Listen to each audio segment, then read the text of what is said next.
Président, bonjour. Oui, bonjour, monsieur le journaliste. Nous avons le privilège de vous recevoir aujourd'hui parce que le territoire de Kabaré vient de connaître le lancement des travaux de rénovation de la route Miti-Hombo. Vous êtes un des notables ici. Comment était la situation avant la réhabilitation de cette route? Merci beaucoup, monsieur le journaliste. Je vais porter un rectificatif. C'est vrai qu'au lieu où nous sommes maintenant présentement à Miti, c'est dans le territoire de Kabaré. Mais Bunyakiri, qui est ma communauté, se trouve dans le territoire de Calais. Mais c'est la route nationale 3 qui relie les territoires de Calais à celui de Kabaré.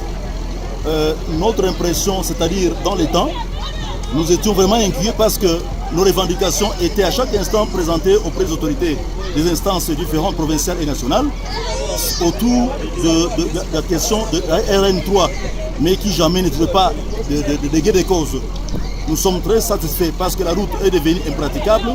C'est une route d'intérêt national qui a été macadamisée, qui il y a plus de 10 ans, cette route a été détruite et délabrée de manière là vraiment impraticable. Notre impression, c'est de demander au gouvernement de nous aider à nous donner ces droits parce que le gouvernement congolais qui avait construit cette route savait que la population de Bunyakiri devrait aussi vivre à travers cette réhabilitation de cette route et aussi en imposant des cantonniers qui doivent nécessairement l'encadrer. Et à ce niveau là-bas, la communauté aujourd'hui, représentée par nous aujourd'hui, nous sommes très ravis et nous sommes très contents à ce que dans les 100 jours du programme urgent du président de la République, qui puisse songer à réhabiliter notre route, tant soit peu les 52 km, et nous demandons que les 115 km soient macadamisés comme jadis.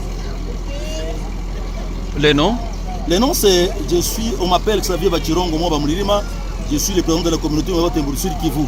Aussi, à demander aux autorités provinciales, office des routes, de recruter des cantonniers qui sont locaux.